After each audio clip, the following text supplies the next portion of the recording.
The Actuate Science, Technology, Engineering and Mathematics program, which is known as STEM Knowledge Translation Faucet, where we empower learners across African universities to transform their STEM knowledge into practical solutions for real-world challenges facing Africa.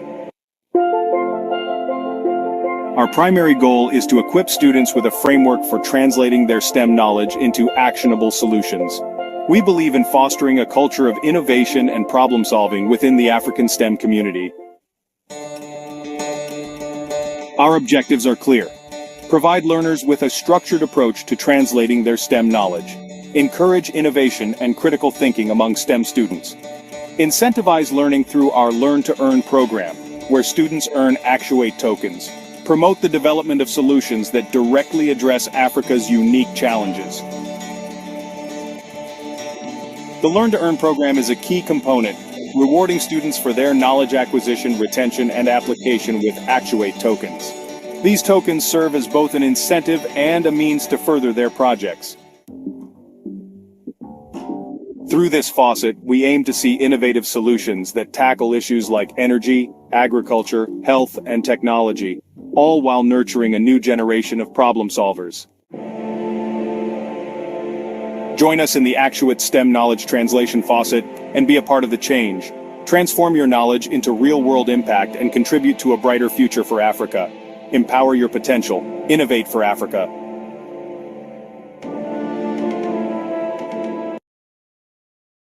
To the Actuate Science, Technology, Engineering and Mathematics program, which is known as STEM Knowledge Translation Faucet, where we empower learners across African universities to transform their STEM knowledge into practical solutions for real-world challenges facing Africa. Our primary goal is to equip students with a framework for translating their STEM knowledge into actionable solutions. We believe in fostering a culture of innovation and problem-solving within the African STEM community. Our objectives are clear. Provide learners with a structured approach to translating their STEM knowledge. Encourage innovation and critical thinking among STEM students. Incentivize learning through our Learn to Earn program, where students earn Actuate tokens. Promote the development of solutions that directly address Africa's unique challenges. The Learn to Earn program is a key component, rewarding students for their knowledge acquisition, retention, and application with Actuate tokens. These tokens serve as both an incentive and a means to further their projects. Through this faucet, we aim to see innovative solutions that tackle issues like energy, agriculture, health, and technology, all while nurturing a new generation of problem solvers.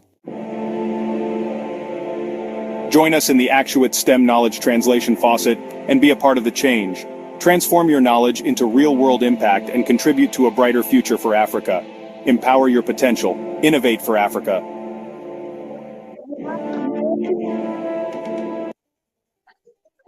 To the Actuate Science, Technology, Engineering and Mathematics program, which is known as STEM Knowledge Translation Faucet, where we empower learners across African universities to transform their STEM knowledge into practical solutions for real-world challenges facing Africa. Our primary goal is to equip students with a framework for translating their STEM knowledge into actionable solutions. We believe in fostering a culture of innovation and problem-solving within the African STEM community. Our objectives are clear. Provide learners with a structured approach to translating their STEM knowledge. Encourage innovation and critical thinking among STEM students. Incentivize learning through our Learn to Earn program, where students earn Actuate tokens. Promote the development of solutions that directly address Africa's unique challenges. The Learn to Earn program is a key component, rewarding students for their knowledge acquisition, retention, and application with Actuate tokens. These tokens serve as both an incentive and a means to further their projects. Through this faucet, we aim to see innovative solutions that tackle issues like energy, agriculture, health, and technology, all while nurturing a new generation of problem solvers. Join us in the Actuate STEM Knowledge Translation Faucet and be a part of the change. Transform your knowledge into real-world impact and contribute to a brighter future for Africa. Empower your potential. Innovate for Africa.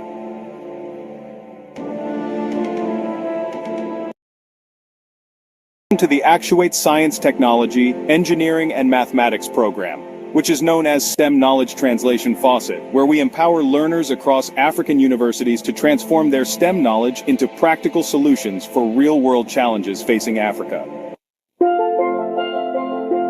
Our primary goal is to equip students with a framework for translating their STEM knowledge into actionable solutions. We believe in fostering a culture of innovation and problem-solving within the African STEM community. Our objectives are clear. Provide learners with a structured approach to translating their STEM knowledge. Encourage innovation and critical thinking among STEM students. Incentivize learning through our Learn to Earn program, where students earn Actuate tokens. Promote the development of solutions that directly address Africa's unique challenges. The Learn to Earn program is a key component, rewarding students for their knowledge acquisition, retention, and application with Actuate tokens. These tokens serve as both an incentive and a means to further their projects. Through this faucet, we aim to see innovative solutions that tackle issues like energy, agriculture, health, and technology, all while nurturing a new generation of problem solvers. Join us in the Actuate STEM Knowledge Translation Faucet and be a part of the change. Transform your knowledge into real-world impact and contribute to a brighter future for Africa. Empower your potential. Innovate for Africa.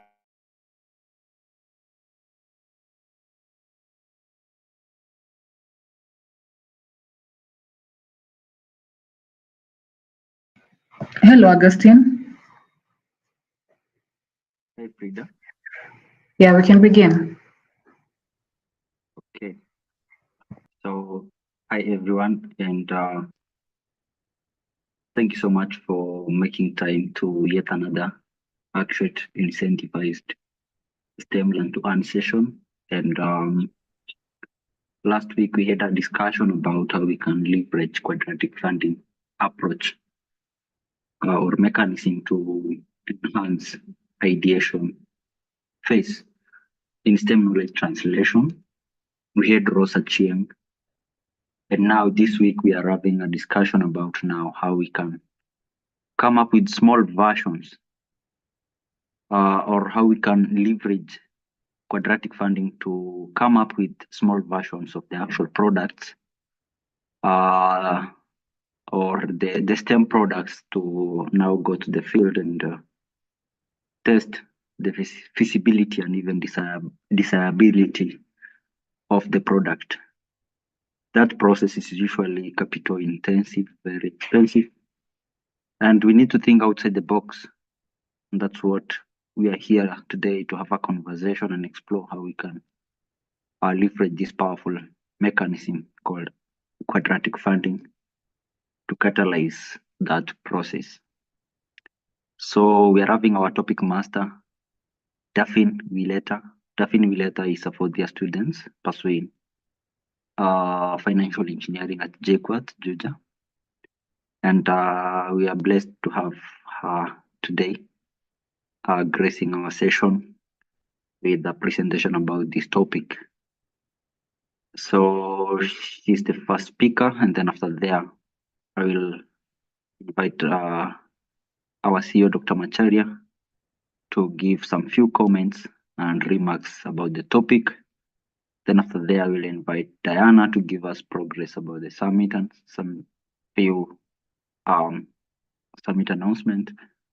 And then now interactive sessions as Diana, as Diana gives the summit announcements, we'll have maybe people with concerns, comments, reactions, questions to just submit. And then after the summit announcement, we will explore and respond to them. Then finally, we will adjourn the meeting. So I'm so excited about the topic and can't wait to learn more. I hope you're so curious too on your side. So just feel cool and let's dive in. So Daphne Willeta, you're so much welcome, and I think we can start. Mike, over to you.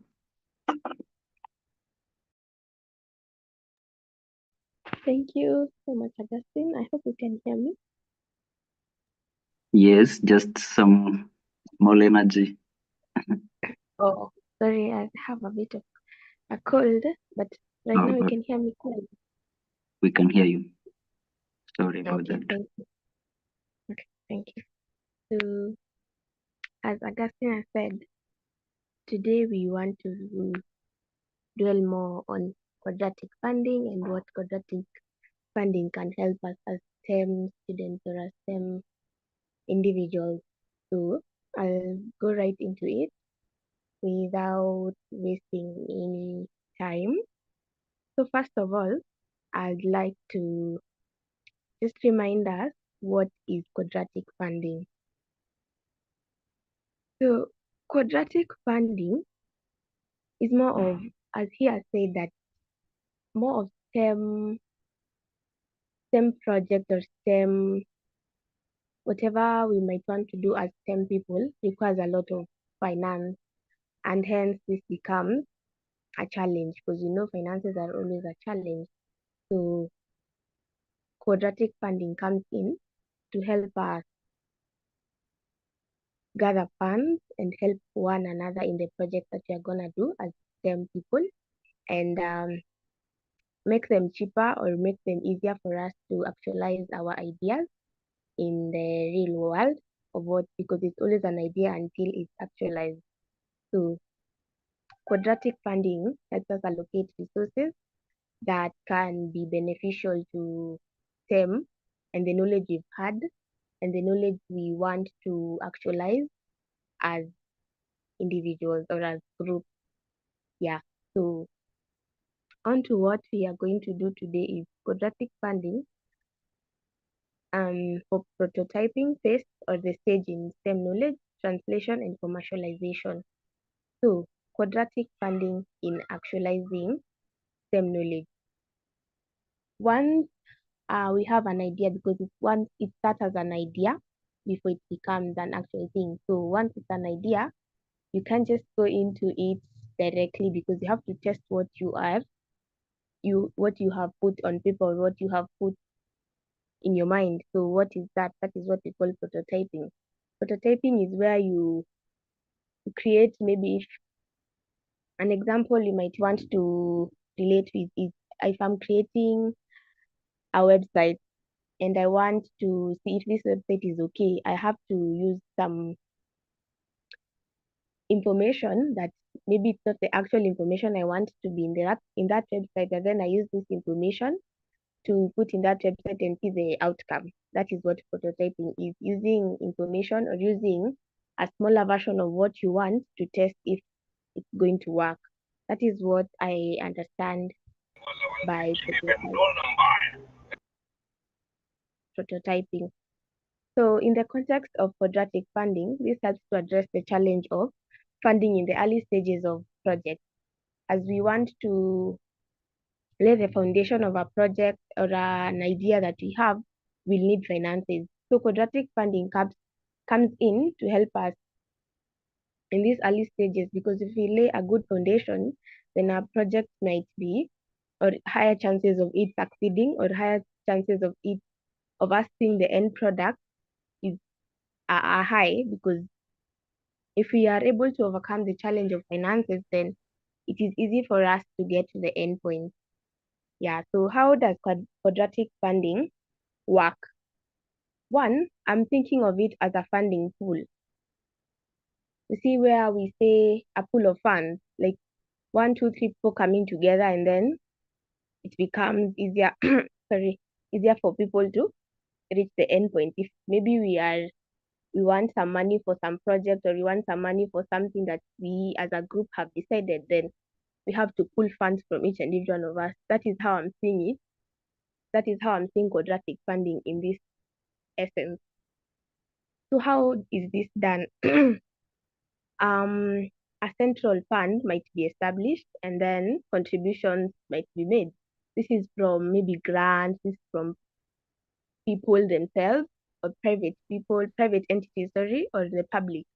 We just have a campaign to say we want to do this, and then we pull funds from people, put it at a certain central place, or one place, and then that is how we call quadratic funding. So quadratic funding comes in handy to help us in project proposals. Projects such as prototypes in STEM fields we always submit proposals before the actualization of the project. So how do we do this? We write proposals. We want funding from maybe NGOs and some people you are aiming or you are targeting. So we have to write proposals and then we get funding. That is one way of us doing quadratic funding. Another one is funding calculation. This is where the amount of funding a project receives is determined based on the square of the total number of unique contributors, like how many are we in a certain group, and then we know how we are going to distribute this money for each and every one of us to get funding from their own ways, and then we come and put it at a central place. These are the two ways we might want to do project funding. And these are the ways we might want to do quadratic funding. So we might want to ask ourselves, why should we do prototyping? Why shouldn't we go directly to doing the actual project? If we have the idea and we've seen the idea is good, why should we go to doing prototyping? So I can say these are some of the benefits why for STEM we have to do first of all the testing, the prototyping. One, it encourages broad support. So because we will want to bring people from outside to see what you've done, and if it's something actually really nice, or if it's something that is going to support what has not been done or what is there, then encourages support. There are people who are going to come and help us with maybe even an extra idea of maybe this is not supposed to be done like this, or maybe upgrade this version to this version, and then the final outcome will be better than what we have. So we have support of innovative ideas. The second part is it supports innovation. So maybe, as I've said earlier, we might want to see if why should we do this and that? Why not this way? You see, if we had gone directly to doing it in the first place, we wouldn't have seen that this could be done better. I always say if something could be done better, then why do the bare minimum? So yeah, it encourages the early stages of innovation. So if I've seen this is a mistake or maybe this could be done better, let me do it. That is another benefit of prototyping. Um, it also reduces biasness. Quadratic funding minimizes the influence of large single donors, maybe who might want something in return that maybe you might not be able to offer. Maybe if you could have done prototyping and brought other people to come and see, they could have helped us in the quadratic funding. Something else that prototyping helps us is it enables us to see the mistakes as early as possible. And if there's complexity in the project or the idea that we've had, how could we make it more easier? Because nowadays we want to see things easy, not complex. If things are complex, then there's always an idea that will come that will make it more easier. And then it enables community engagement, because if we put it out here for testing, then it means we will involve people, because in the end, it's people who are going to use it. So community engagement and coming together as people who want to support, because the idea you have will automatically be used by people.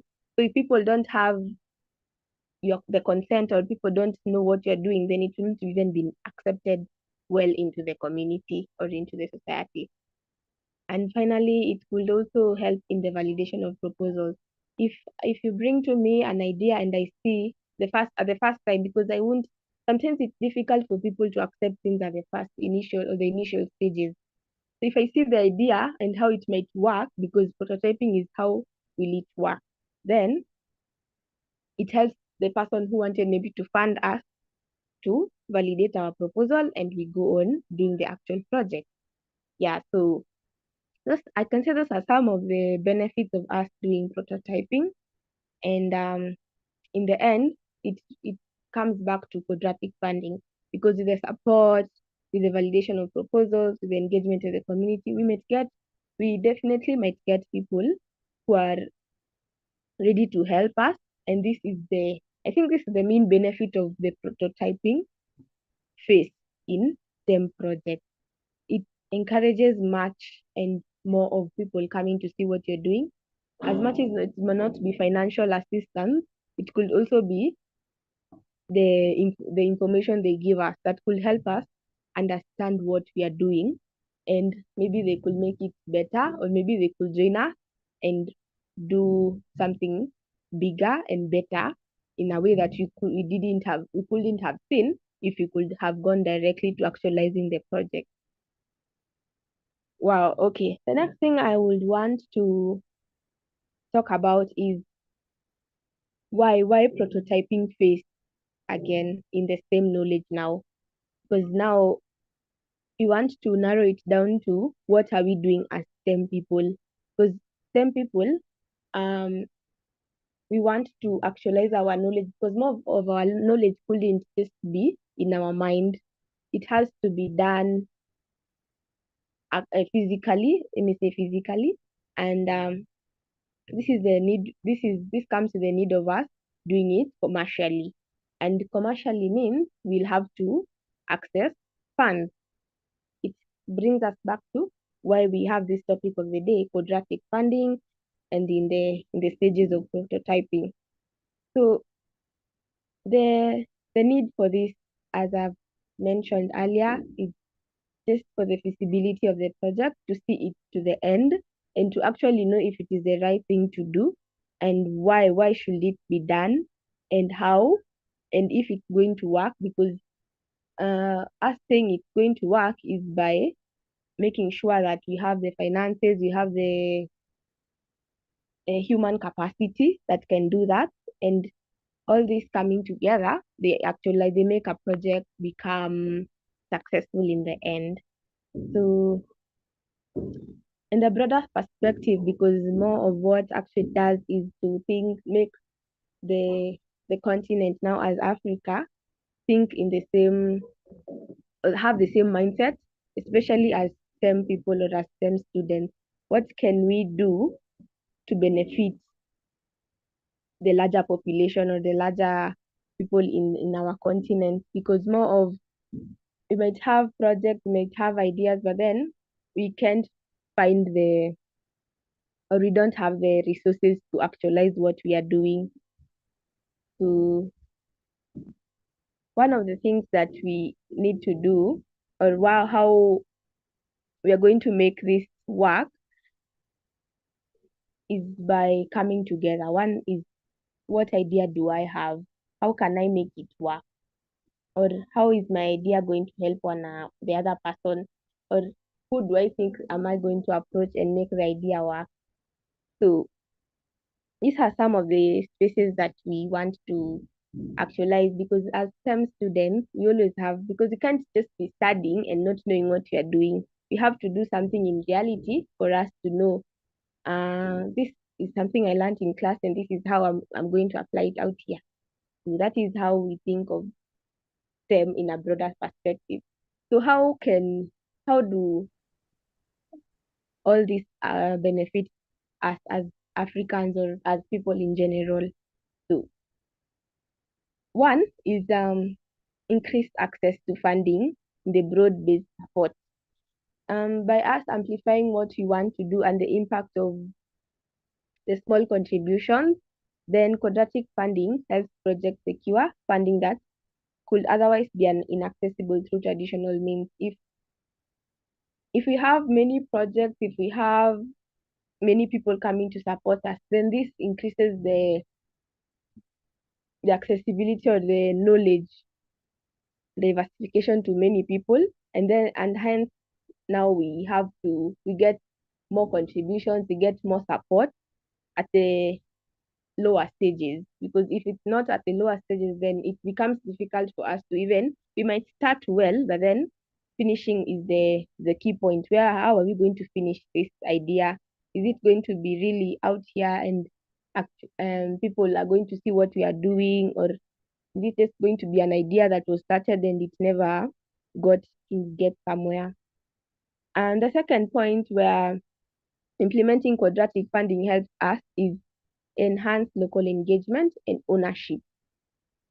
We get to own our own problems. We get to own what we want to do in the community because ideas comes from our surroundings. Because I might see this and this thing is wrong. So how can I make it better? That is how it brings engagement in the society and in the local place. And then you get to own the problems that you face in the society. And if this is the problem that I face, then how can I make it better? Because I'm not the only one living in this place. How can I make people live better? And then the second one is the third is alignment with local needs. So if you are thinking locally, if you are owning what we face locally, then it has to be aligning with what we need in our society. Because if a problem is affecting most people, and then if we own it, then it is a need in that society. So that project has to come from that society. And if it comes from there, then having quadratic funding will help us own our needs, own what we want to do, and work together in the communities that we are in. Um, Promotion of innovation and entrepreneurship. Small and young people come together. Young people bring their ideas together and own what they want to do. This is also a source of business. This is entrepreneurs because if a project comes up, it is also a source of income. Because but if I create an idea that yes, it has solved a problem, and again, it is also a source of income to me. And if it's a source of income, if it's a project that is actualized, then that automatically becomes an innovation. So us having quadratic funding helps us to promote innovation in people and entrepreneurship because they get to know and get to understand that they won't be left behind or they won't just have ideas in their mind and then they just leave it at that point.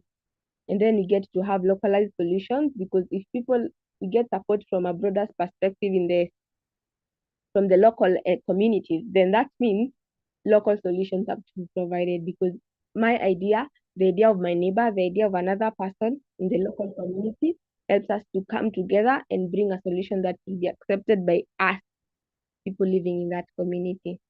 And then there's accountability because if if we are helping people, if we are supporting people, if I'm supporting my friend in a project that they want to do in my community, then that means I am making that person accountable. I am trusting this person to do something for me.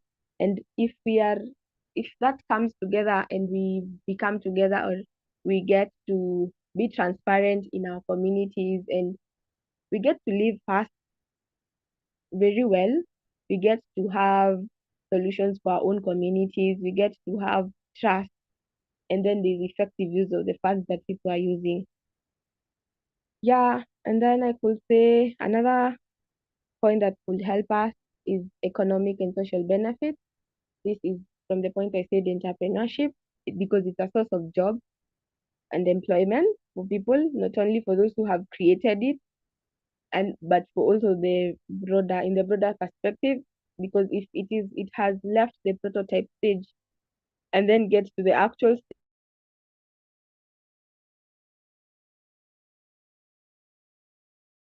it, the possibility of job creation and in the end improved quality of life for people living in that area. So in short, quadratic funding can drive inclusive and sustainable development in Africa and in the world by general by broadening access to capital, engaging by local communities, promoting innovation, and ensuring the effective and transparent use of funds. This is what quadratic funding does. And this, I think I've dealt with why we should first initially get to prototyping, the benefits of doing prototyping, and then I've come to help us understand why the initial stages of a project enables quadratic funding and why quadratic funding helps us how it helps us in the community and in Africa at large. So I think I will end my presentation at that.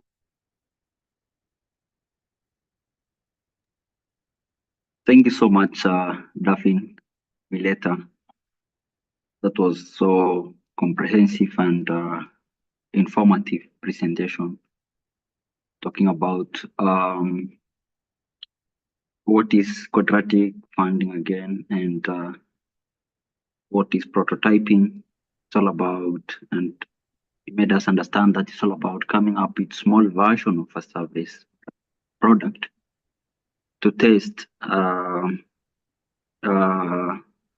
if it really solve a problem, and also if the people with the problem desire your product. That is the ultimate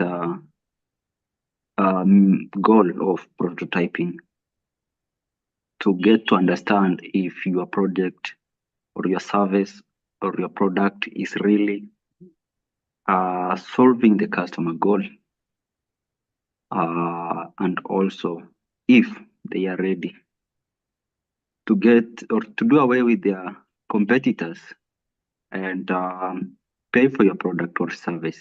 That is the ultimate goal. And now, again, you added about seeking validation from the investors. True. Before prototyping, there's a lot of stories you've been giving, stories. People don't understand. But the moment you come up with something tangible and demonstrate to the investors, they are ready to get now to understand, oh, now this is the way. And with now a good report also from now the experiment you undertook of feasibility and desirability, they can be able to fund you. So thank you so much for that. And I think that is the thing, as we have seen or learned, it's so much comprehensive. First of all, the budget of coming up with a small version of your product or service, that is capital intensive. Money is needed there. And when you talk about STEM knowledge translation and commercialization, it can be an intervention, it can be a product, it can be a service. So the money needed is not little money. So a lot of money is needed. And that is where we are. That is the biggest barrier in Africa and even beyond, per se. Getting money, that budget of prototyping, getting stakeholders, without the consumers of your service or product, because I'm trying to think that it's not good to incentivize your customers or the participants during prototyping experiment. I don't think it's good, because you're not going to get the real results. Say you're going to pay people some incentives for them to use your product, then it will be so biased. So, but there's so many things. And then you made us, Davin, to understand that STEM knowledge translation and commercialization, at the end of the day, not only lead to something that can solve problem, but also you can turn it into a business and earn something, earn a revenue at the end of the day. Wow, that is so much fascinating to get to understand, to learn. Thank you so much. And now at this juncture, I would love to invite our CEO, Dr. Macharia, to just give his remarks, comments, and as we go along. So Doc, you're welcome, Doc. All right.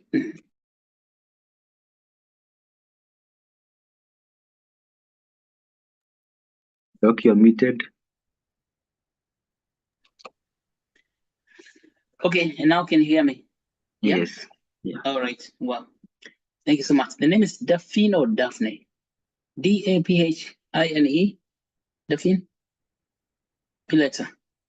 Yeah. Yes. How you spell that? D-A-P-H? I-N. Yeah. Okay, Daphne. Okay, thank you so much, Daphne. Financial engineering. Awesome. Well, I think blockchain, I believe, is the ultimate substrate for financial engineering. So, Daphne, you are studying at financial engineering at Actuate? Yes. Now, are they teaching blockchain, the substrate for the ultimate substrate for the ultimate financial engineering? Not really. They don't want the ultimate financial engineering. So most of the financial engineering is mainly traditional finance, tradify, you would say. In college right now. Sorry. So in the program, the training doesn't have blockchain for financial engineering, but it's about the traditional fiat currency financial engineering. Oh, okay. It's more of fiat. Mhm. I think what we learn Hmm. is the basic knowledge of what you might want to do in that direction of blockchain. Yes, so I would suggest that all financial engineering students get to learn the blockchain itself because it's financial engineering on steroids. I mean, it's automated, let's say. What Satoshi Nakamoto did with Bitcoin became the greatest innovation in financial engineering of the epoch. Because, as you said, it gives ownership to the people. Because the traditional finance is owned by a few who come to invest in projects for the many. So the investors or people with capital, the suppliers of capital, are very few compared to the population. I mean, it's like one in a million.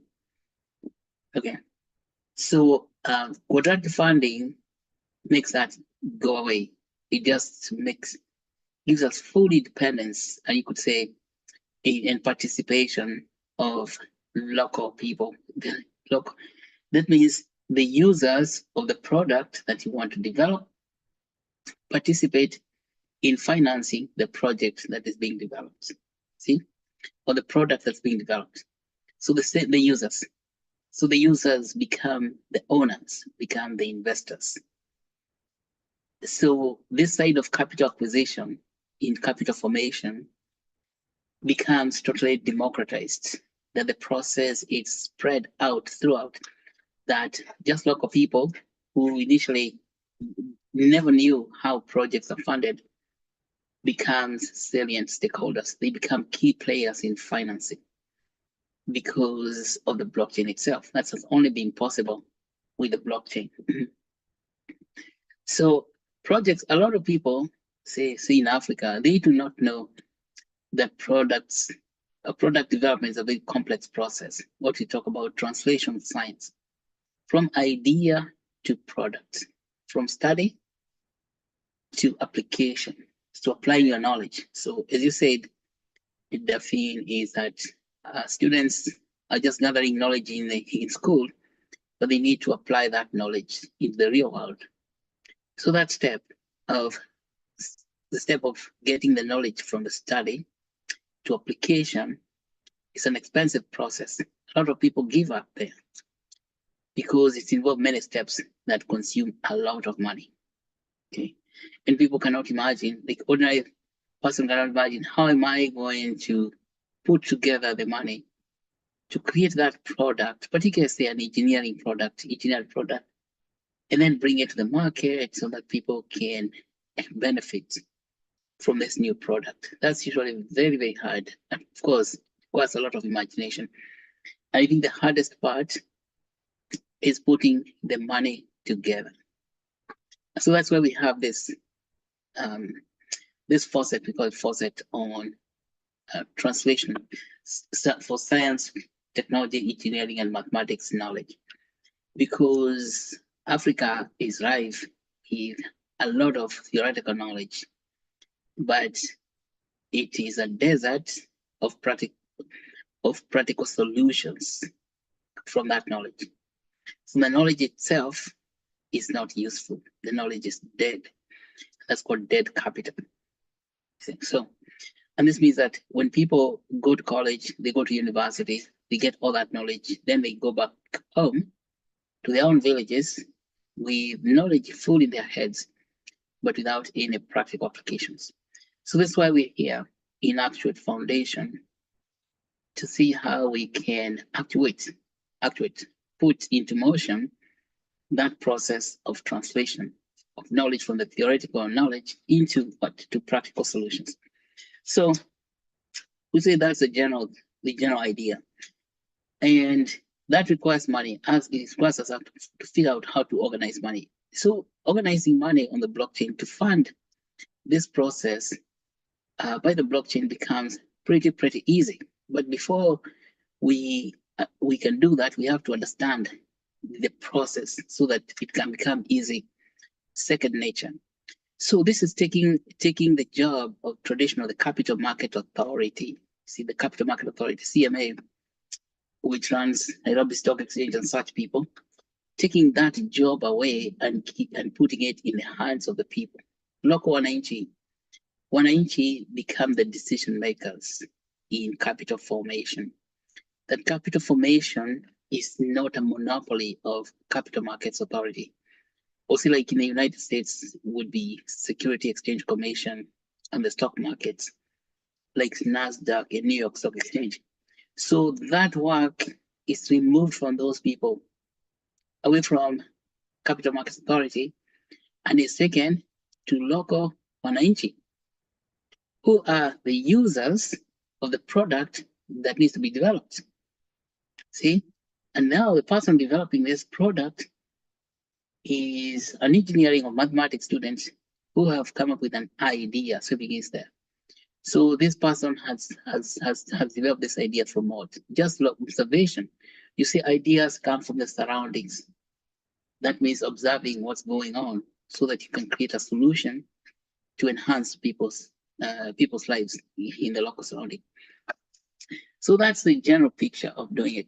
Now, prototyping is can be a very expensive process because it involves testing your idea, the product. First of all, you create that little product, which is a prototype. A prototype, it's like a dummy, a dummy thing. And then you have to go and test it with 3 kinds of people. You present it. So you present it to users so they can tell you, they can actually tell you whether they are comfortable the way you have designed your product, whether the users are liking it or not liking it. That's called user experience. So you are testing how people are experiencing your product. So before you go into full detail saying that you are going to create this product and you bring it out when it is fully done, no, that's not a good idea.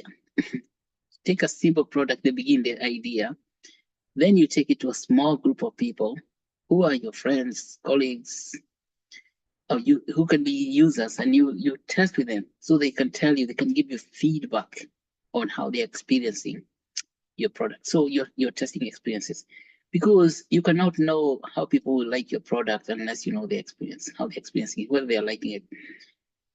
That is one. And if you get good user experience, like good user feedback, you can now present it to some other group of people who are called investors. So you can say, now we can put our money on this project. So you take it to them, you tell them, listen, I presented my idea to this group of people, say 100 people, and they told me this, that, and the other. I've made those improvements. Now I would like to get more money to improve it, to implement those improvements suggested by the users. See? So you can raise money. This is the traditional finance system. We call those rounds of financing for seed money, seed capital. So you go to the next stage where you are presenting some investors, and they tell you, okay, listen, I'll put down 100,000 shillings to help you test it even further to help improve it. And then when you're improving it, then if you're going to sell a product to users, you need the government to approve. So you have to make sure it conforms with the legal and policy standards, the Kenya Bureau of Standards. I think Kenya Bureau of Standards is responsible for regulating all the products that are manufactured by Kenyans. So you have to make sure that during the stages of prototyping, you are also involving the government people so that you can deal with them along the way, because you can design a product all the way to the end, which you think at your very end, and then you go to the government and tell you, no, your product is destroying the environment, and we are not going to allow you to sell it in this country. So what can you do? Yeah, because maybe it has carbon emissions, whatever it is doing. Or maybe you can say, so you have to make sure that, so that the product can be evaluated for its safety, whether it is dangerous to consumers, whether it's destroying the environment, whether it poses danger to animals, all those things, human beings, animals, environment. So that you can get, and of course, then you're following the standards, the standard recommended by the regulator, making sure that you're meeting all regulations. All that happens during the prototyping stage, such that by the time you finish that process, which can take somewhere anywhere between 1 and 5 years, I'm not joking, 1 and 5 years. These things that you are testing at each stage are known as iterations. But the greatest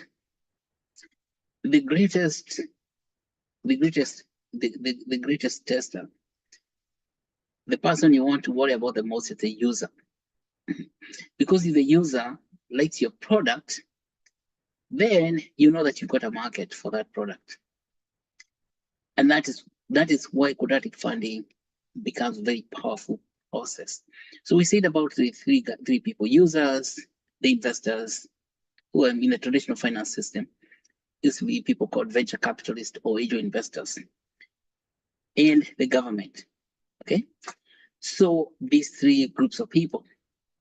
In the traditional system, users were not involved at all in helping you to raise the money for even the initial stages for prototyping. So the money you bring that out of your pocket. Now, if you're a student or maybe a young researcher scientist, where are you going to get the money out of your pocket? Your pocket usually does not have money. For many young people, the pocket does not have money. Not because they're poor, they're just young. That's it. They haven't had many years of work where they're paid. So they don't have money. So that makes it possible for them to engage users, because there's some sort of conflict between the users. Some people are thinking that user has to get paid in order for the user to give feedback. Yeah, which people call mobilization fee. Give me some mobilization money. No, you don't need to pay the users. But then people don't think about the users as participants in the prototyping process. Okay, that is because in the traditional way of raising money, the users are not involved in they are not involved as participants in the prototyping stages of your product design. Yeah, because you don't know how to engage users. There was no language to speak to users, because you don't know what to tell users, because the product is so new. Even yourself, you're not sure it's going to work, but you need the users, you need the user feedback. So what quadratic funding does is that now with tokens, like Actuate tokens, supposing now is assigned, you have a product and we assign Actuate tokens. to that product idea. It's not a product, it's an idea. Say you say 1 million Actuate token for certain development of certain idea. Then you can go to the users and tell them, you need money to develop the initial stage of this prototype, but I cannot give you. I don't have the money, but I can actually give you Actuate token. In return, you give me some money. So become a user community. So a token becomes a way of building a community around your project. So that if you have a 1 million Actuate token available to you, set aside for that work. That means that you've gone through all the initial stages. We have done so many lessons from all the way from exploration. It means that your idea has been allocated tokens, Actuate tokens, so that you can use them for raising money from your users. Okay, so you tell users that I need, maybe 1,000 shillings from each one of you. This can be your friends. 1,000 shilling is accessible, it's possible, is affordable by a lot of people. Even people in a whole village can participate in giving you 1,000 shillings. In return, they get Actuate token of equivalent value. Okay. Then if you get 100 people times 1,000, now you see you have 100,000 shillings. Now, if you needed a whole million shillings to develop your product through the stages of prototyping, then you can have that central pool of funds, which Daphne talked about, a central pool, to provide the matching fund, based on the quadratic matching formula, which is the square root of 100 people multiplied by 1,000 squared equals to the amount of money that you get from the central pool. Okay, that's how it works. So if you get 100 people give you $100,000, multiply that, and then you square that, then you find the square root, you find the matching funds. So the matching funds is equivalent. So the matching fund grows by the number of people. So the larger the number of people you have, because the number of people you have is squared. If you had 1,000 people contributing even 100 shillings, 1,000 people contributed, so you still get 100,000. But 1,000 people, now when you start looking at the squares of that, the numbers of people, now that multiplies. Okay, I'm getting an echo. Multiplies quite a bit, such that at the end of the day, the larger the number of people, the larger the amount of matching fund. Okay, the larger the number of people, the greater the matching fund, based on this quadratic formula. So the quadratic formula encourages innovators to mobilize a lot of people in a community so that you get community ownership.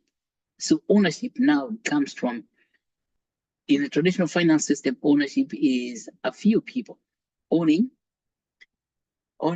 our project become like salient stakeholders. But quadratic funding brings ownership to many. So it's from many to many. And that's going to be very, very powerful in Africa, because Africa, we are not able to translate science because a lot of people are small holders. They don't have much money. They are excluded from the finance market. The capital markets, the way it is right now, say like the Capital Markets Authority, it has expressed rules for prohibiting the non-sophisticated, note the word, non-sophisticated investors to participate in capital formation. It's kind of a discrimination. Can you believe it? So today, Capital Markets Authority, if you want to go and fundraise through Capital Market Authority, they are going to ask you to qualify your investors. That you have to ask them, how much money are you making every day, every month? If it is not Mr. Murkomen with all the millions of dollars he has, then you cannot have them on your lists of participants. Yes, they have to be people like Murkomen or Mr. Ruto and those the likes. That means the money always go to the people with money. And people who don't have money, they remain outside. But that is old stories. Okay? That is no, that's traditional finance. Today, with the quadratic funding, we don't need only the rich people participating in funding projects. The problem with the rich people, with called rich, they're actually not rich, they've just stolen that money from the poor people. The problem with those people is that they are not going to invest in projects or products that matter to us, all of us, the rest of us. They're just going to invest in buying useless stuff for them, for vain. But now that goes away, so we don't have to worry about that. We do not have to worry anymore because we have a mechanism. Now, to put this in a very practical sense for all of you guys who are here and people who are in colleges, what you're going to do, just like you know that what happens, innovations at the university. Say you have an innovation center, such as the Shadaria Foundation. And the Shadaria Foundation, that's in KU. They have an innovation center also in places like University of Nairobi or JKUAT. And that's the one that organizes people, then ask them to write proposals to receive grants. So this, we're going to do exactly the same thing. The only difference is that when people write projects for grants, instead of going to get grants, grants are going to be allocated through quadratic funding mechanism. That's the same thing. And the quadratic funding mechanism is very powerful because it's able to raise money directly from local people. People who care about the product itself being developed. That's what's gonna be good. And so this is financial engineering at the best. I think that this is why I say the quadratic funding is a ultimate substrate for financial engineering. The ultimate substrate. It has not been there before because we make tokens. The tokens themselves, as we have said, they remove or disassociate the product itself that's being developed. Its success or failure gets disassociated from the investors making profits. That means local people. The local people who are going to participate will make profits whether or not the product becomes successful. Why? Because when they put their money in, those people receive a token, like Actuate token. Actuate token is actually independent of the product itself. Actuate token, it's in the global marketplace. It is in decentralized finance platforms. It will be trading there back and forth on speculation basis in its own right, because the token has got its own intrinsic value. See, the intrinsic value of the token. That intrinsic value of the token is independent of whether or not the product is going to be successful or is going to fail. Okay, so it becomes disassociated. So all this uncertainty, yeah, what the blockchain does is to remove the uncertainty in the fundraising. So the uncertainty becomes taken somewhere else, that the pressure on the innovator is removed, and but the investors really are not going to be, breathing down the neck of the innovator, because they're holding a token that's already trading somewhere else, and it's the success or say the money those people are going to make are about the tokens gaining value in the marketplace where it's getting traded. See, those kind of disassociates the money itself or the value, the profits that you could say the providers of capital, which are people providing the money for quadratic funding, or the investors or the owners, let's say the owners, it becomes disassociated from the product itself. And that's what's most powerful. And I think that's the most powerful financial engineering that has happened. So now one final point about this financial engineering. is now because it's a token in the marketplace. That token can go into liquidity pools, and once it's liquidity pool, it will mint new tokens that are secondary level that have got the derivative value, like LP tokens. Now those LP tokens, then they can be put in staking programs. You can stake them somewhere else, or you can use them for borrowing and lending in their derivative format. So the derivatives market, which today does not exist in Africa, by the way, we don't have derivative markets. So the Capital Markets Authority, the Nairobi Stock Exchange, has now created derivatives. Yes, so derivatives become spontaneously possible because they're there. In Uniswap, PancakeSwap, SushiSwap, about 80 decentralized exchanges. You can see this amount of freedom has never been experienced before. That's to say, because now when talking about derivatives, that is another second level financial engineering, which is supremely powerful. And of course, that means that the capital that is in Africa, the dead capital becomes live all over. And then Africa begins to develop on its own. So that's what I would like to add about that. And I think that there's so much to talk about prototyping stage, because particularly for regulations, government regulations, let's say just for an example, if you're creating a biomedical device, say a device for monitoring blood sugar, or a device for delivery of insulin or anything, or even a ventilator, like those guys at Actuate. Was it KU or Actuate made a ventilator during the COVID season?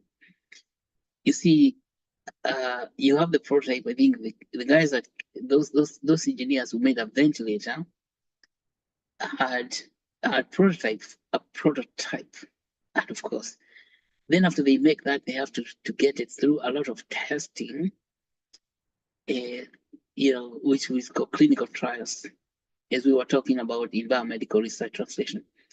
The clinical trials are in 4 stages: stage 1, stage 2, stage 3, which are very expensive processes, because the government wants to put that way, so that eventually your medical device can become approved by the Ministry of Health. Now, the Ministry of Health approving in Kenya does not matter, because it still has to be approved by the European Ministry of Health. I mean, the European approval system. And of course, the Food and Drug Administration of the United States. That takes a lot of money, a lot of work, which you cannot do. That's why it's that ventilator. Even if they know how to make a ventilator at Actuate or even KU, that ventilator will not see the light of the day in the marketplace, because the capital required to do that kind of thing go to close to $1 billion. Yes, but that $1 billion, who is going to provide? But you see, when you have things like tokens, you can sell 1 billion tokens out there in the market and raise that money. So now, so to make the long story short, is that with the Actuate Foundation itself, when you start accepting proposals, which is going to be next year after the summit, is that we'll be setting aside so many tokens for specific specific areas.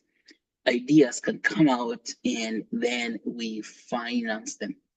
Yeah, we have to. I mean, people just buy the tokens in the marketplace, and then we provide what's called matching fund based on that quadratic formula.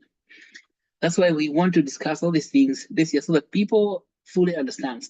And by the time we are in the summit, people actually are aware. And what I would like to do, because Daphne, you're in the School of Financial Engineering, this is very, very important that we work together with financial engineers at Actuate, because you guys have the knowledge of how to engineer all the stuff, and we need to use that knowledge to formulate to so many quadratic funding mechanisms for funding, science, technology, engineering, mathematics, and even biomedicine. So yeah, that is what I would like to see. So I'm thinking that in over the next 8 weeks or so, let's get a lot more financial engineers coming so we can make this conversation very, very deep and profound. So we can even reach about understanding those derivatives I just talked about and how and what you can do with them, what you shall do with them. Okay, back to you, Augustine. Thank you so much, Doc, for that, for those comments, and always setting a time to come and deepen our conversation and shedding more light and making us understand these things more better. And I think we later is in a leadership, I think. So we later, Daphne, we later, as you have heard, we need a lot of you guys. So maybe you can just unmute and see something, because I think I've heard Doc saying we need to, first of all, bring your guys and let them get to learn this idea. Then now we get to come up with something productive the next half, 1.5 year, be early next year. So what do you say? Because I think you have some authority, not the school, but the class. How will you bring them?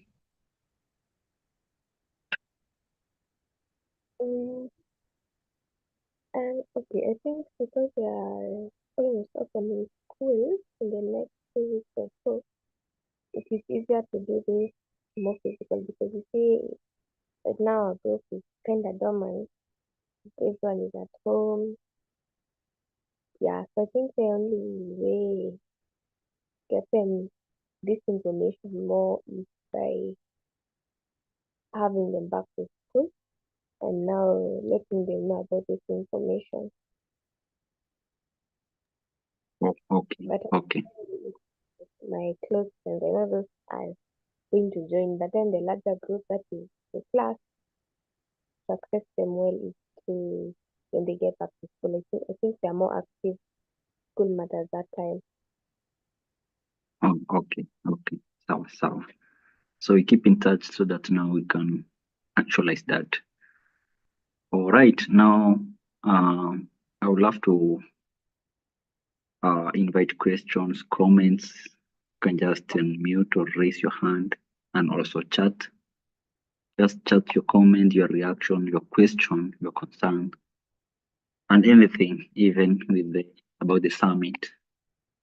So as we do that, I would love to invite Diana Mondi to just briefly give us summit announcement and briefings.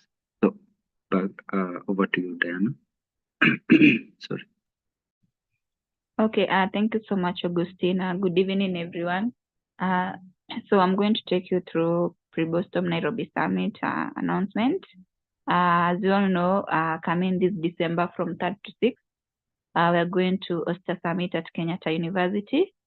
And the theme is going to be using blockchain, DeFi, and AI to improve wealth and human development. And the purpose of the summit will be to gather stakeholders of blockchain, DeFi, AI, health and human development in Africa to discuss how blockchain, DeFi, and AI produce health and human development. So you can come either as a speaker, as a sponsor, exhibitor, or as an attendee, and also you can come to present your poster.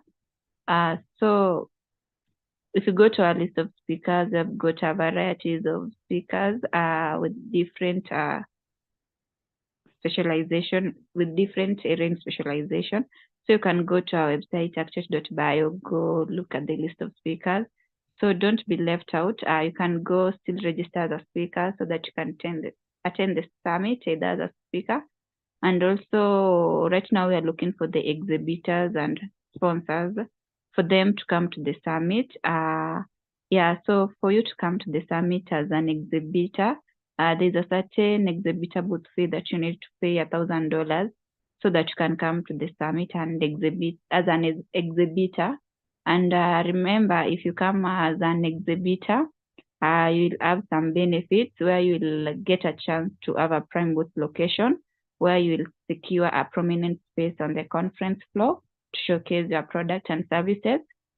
You'll also benefit from the conference extensive marketing reach and attract a steady stream of potential customers, and also you get an opportunity to network with industry leaders and potential partners. So you can go to our website and register as an exhibitor where you'll pay $1,000. And you can also go for the sponsors. Right now we are looking for the sponsors. We have got different types of sponsors. We have got a title sponsor who pays $100,000 to attend the summit. Then we have a diamond sponsor who pays $10,000. Then we have a platinum sponsor who pays $7,500. Then we have a gold sponsor who pays $5,000. Then a silver sponsor who pays $3,000. Then the least type of a sponsor is a bronze sponsor who pays $1,000 to attend the summit. Also, that is what we are working on right now. We are looking for the sponsors, and a sponsor can be any person, any organization that can come to the summit and fund the summit. And remember, also the sponsor will have some benefits if they get a chance to sponsor the summit. For example, title sponsor, the benefit that a title sponsor who gets to pay $100,000, the first benefit that they will receive is that they'll have a maximum brand exposure where they will have a lifelong mention in our website. They also host a dedicated breakout session to present their company's innovation directly to a targeted audience. They also get a chance to deliver a keynote address on the main stage, establishing their brand as a thought leader in the industry. And they'll also be mentioned at the beginning of every speech during the summit. And there are a lot of benefits for the title sponsor. Yeah, so I'm urging you guys so that maybe we can come up with a plan or ideas on how we can look for those sponsors and exhibitors to attend the summit coming this December. And also, when it comes to poster presentation, remember, if you get a chance to present your poster, you remember the winner will receive grants to commercialize the innovation and also to present their work at the Actuate Summit coming next year at Boston. So yeah, we should really work hard and work together to make the summit a successful one. And that's all I have for today for the announcement for the summit. And back to you, Augustine.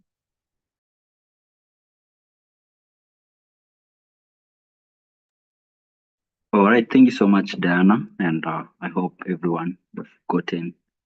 Again, we have to keep on saying these things because that's how we get to move together and see the value every day.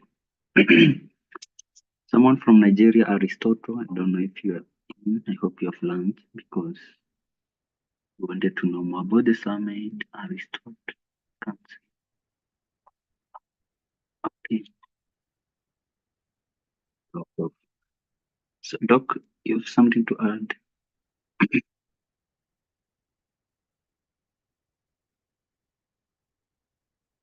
Doc, Hello, can you hear me? yes. You said someone from Nigeria. Then I think you trailed off. We didn't hear what you said about someone from Nigeria. Oh yeah, this someone from Nigeria called Aristotle who wanted to. We can come in. He wanted to learn more about the summit, but What's the specific question? What question did he ask? Uh,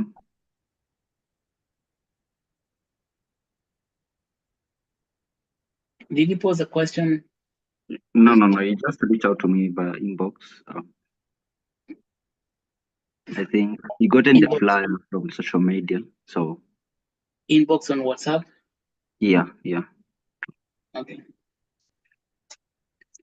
So I wanted Yes. to understand how we can apply, but now I had to invite him to the session so that he can learn more and to know how we can come in. But I will get back to him. I'm not hearing. He wanted to know what? How to apply. To participate in the summit. Yeah. Okay. Yes. Participate. So, There are three. I think there are 4 levels of participation to time. One, he can come as an attendee, for which he pays $150. And then, of course, gets accommodation. So you tell him about that. Hotel accommodation. That's then the second one is that he can make a poster to come and show his work in innovation. The third one, he can come as a sponsor. Yeah, if he has a business, he wants to show a sponsor, he's looking for sponsors. So, and the fourth one, he can come as an exhibitor. So there are all those 4 ways of participating. That's what you tell him. And on our website, we have registration forms, so you can register there and actually send the money through. You can send the money to a bank account, which is on the website also, the registration form. If he wants to come to participate in that, to present a poster, he has to submit an abstract for that poster. Yeah. Also, now the speakers visit school, but there's no reason why he cannot do that. Apply to come and speak, and then we can fit him in a workshop, because you're going to have multiple workshops. And this is something that we want to emphasize even here, that because of the multitude of speakers, we have more than 100 speakers in 4 days. So if you are going to get all those 100 speakers speaking 4 days, each one will be speaking less than 5 minutes, maybe 8 minutes or so. That's not a good idea. So we cannot have people traveling all the way to come and speak to people for 10 minutes or 5 minutes. So to overcome that problem, we are going to have multiple workshops running simultaneously. So it becomes a highly multidisciplinary summit, but with individualized workshops. The workshop will be one of the major workshop that we want to have. Sorry. It's workshop on the blockchain itself. So we're gonna have a workshop on blockchain, and that people who are interested in the blockchain,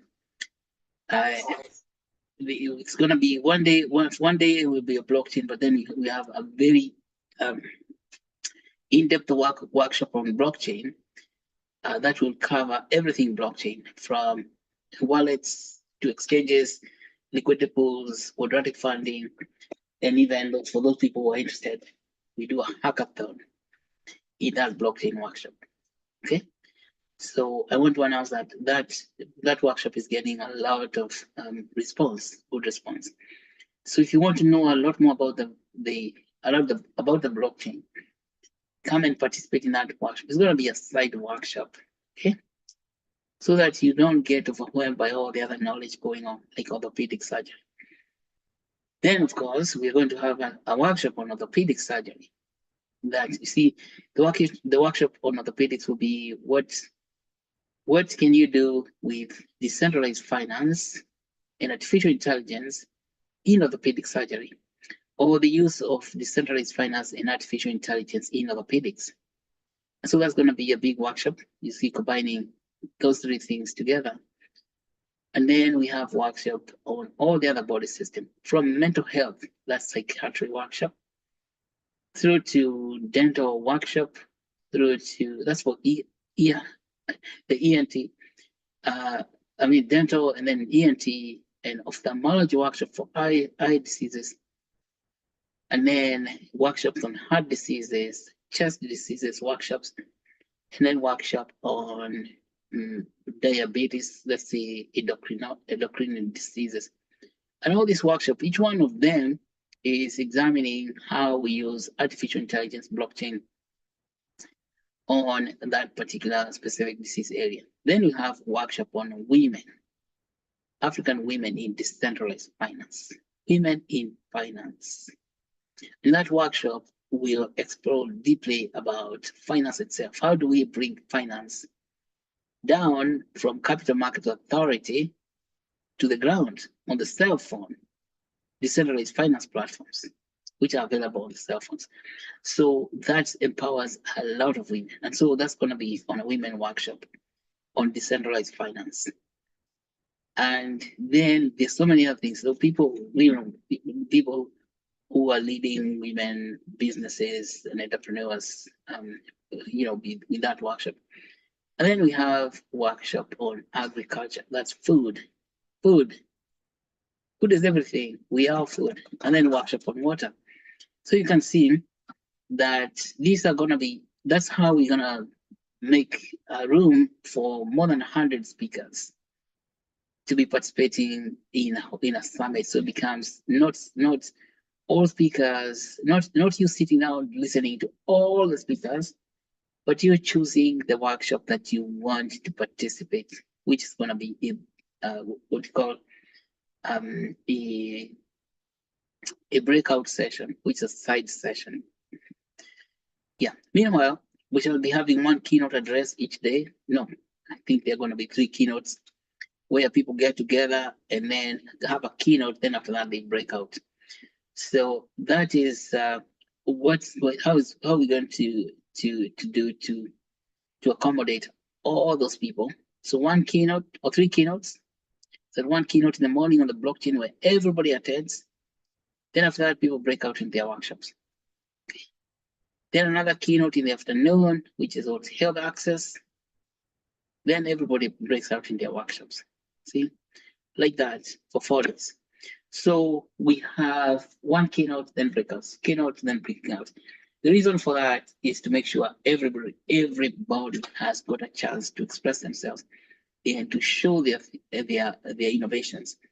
And so, because today we are STEM, for all of you who are here, you have the opportunity to participate by even submitting a poster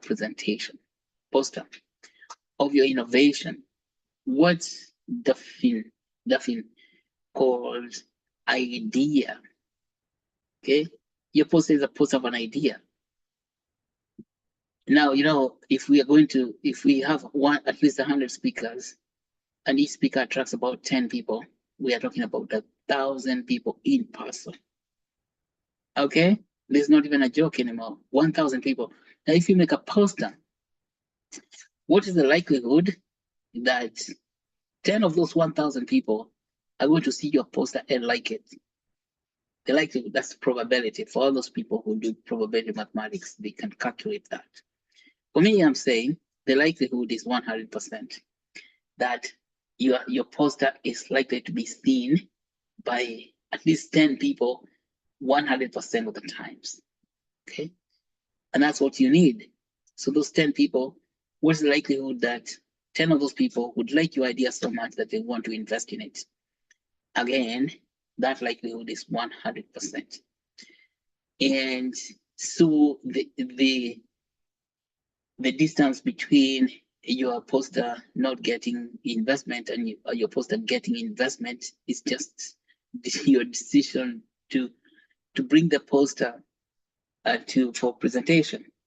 Yeah, but if you don't do that, you're not going to get, nobody's going to see your poster. So it's what Duffin has told us. If you have an idea that you have studied and then you don't write how it's applied and show people how you apply your idea, then that idea remains in your head. An idea in your head is not good, because what it does is to rot and decay. And then after another few days, the idea is not there anymore. It gets eaten by moths. Okay, So you don't want your ideas to be eaten by moths. You want them to grow by putting them on a poster, so they germinate and like seeds, and they grow into a plant, which is your idea.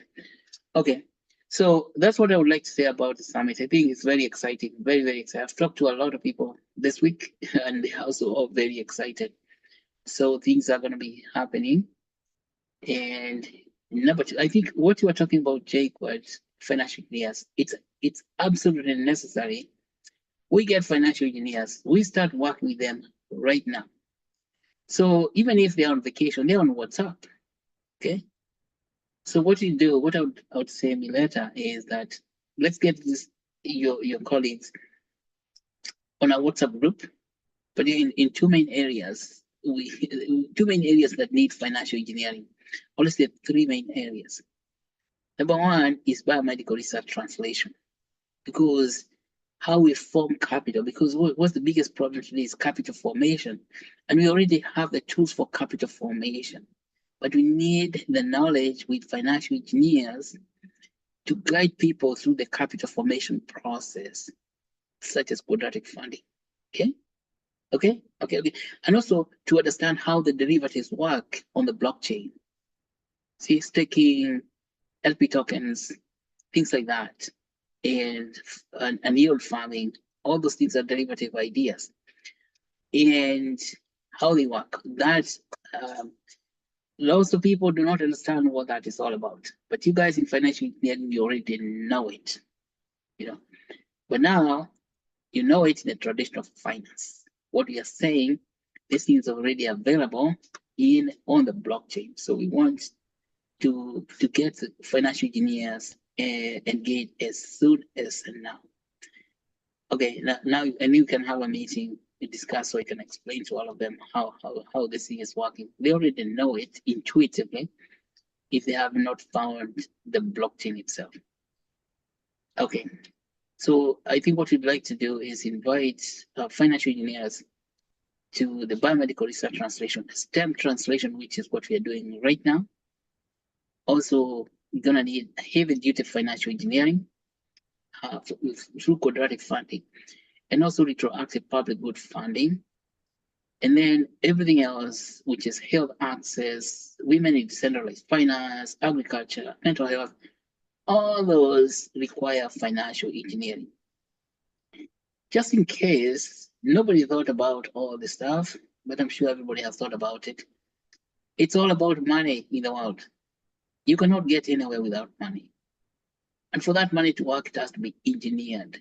So engineering the money is what? Is the cornerstone, say the foundation. You could say the foundation principle of life. See that?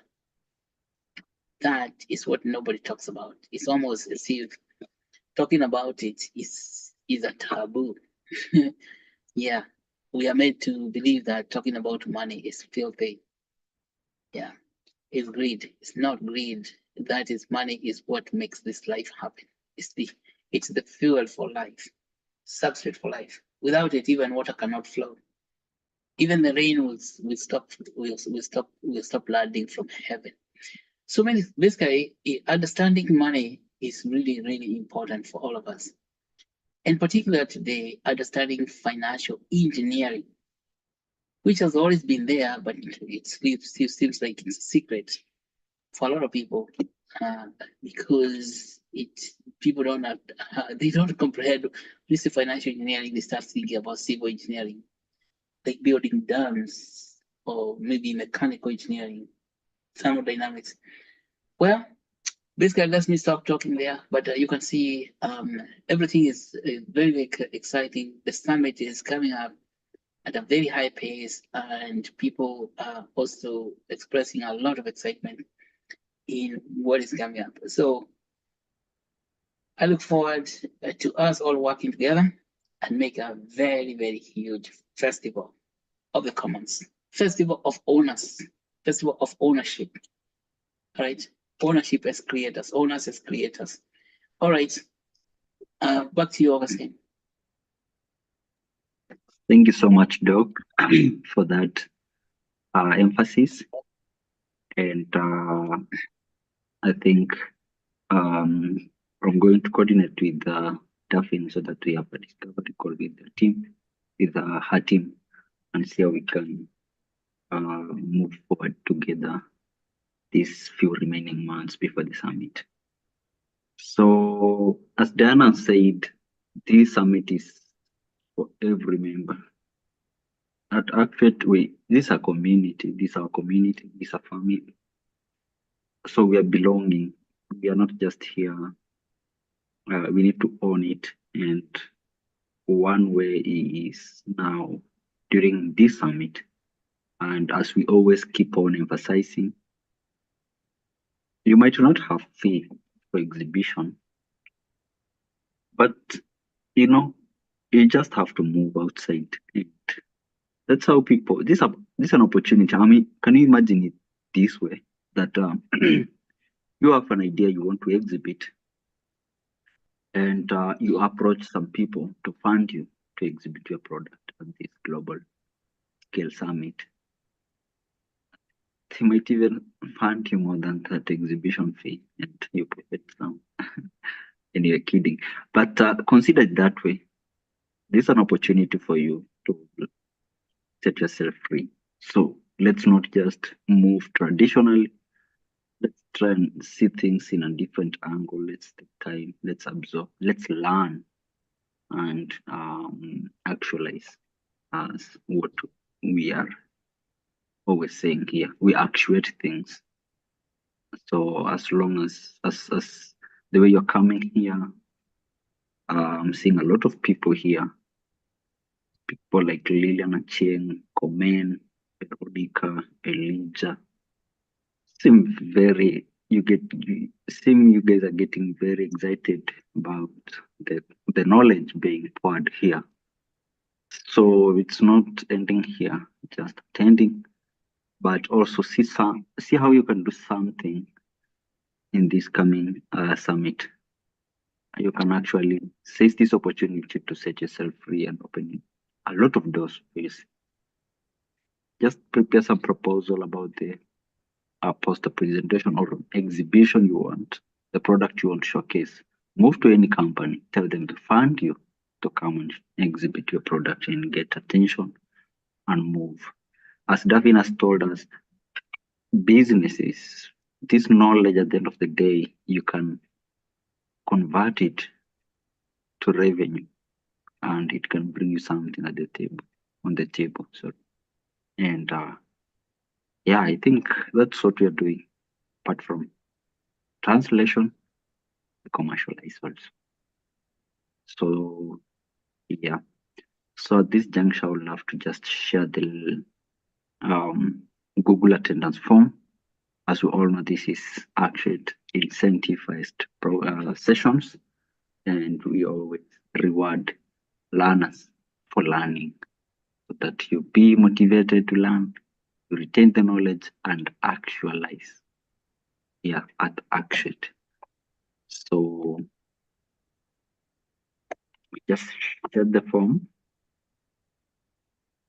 And as you take your time to fill in the form, once again, I would love to thank our topic master, Daphne Vileta, for giving us this insightful presentation about how we can leverage quadratic funding to enhance prototyping process.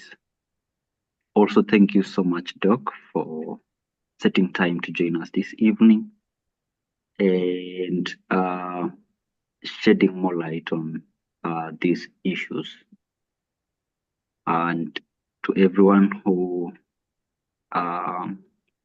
stayed up to now, around 9:30, we really appreciate your time and we are really hoping that you are learning and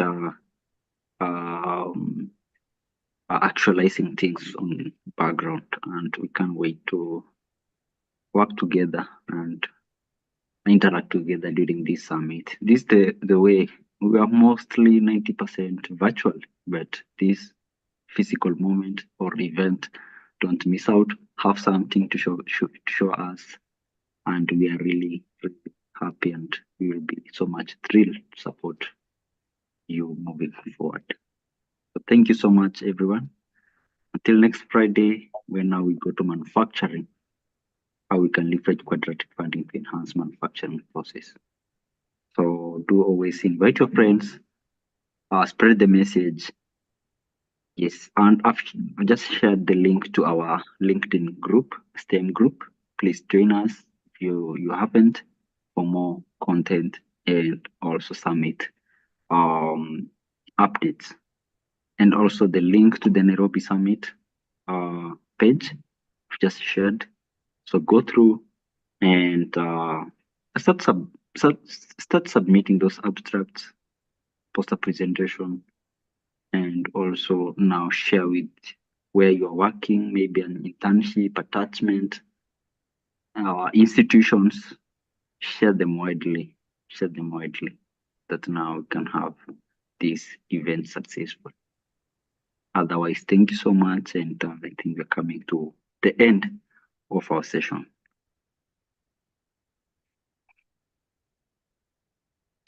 So if there's not any other issue, we can adjourn the meeting till next Friday.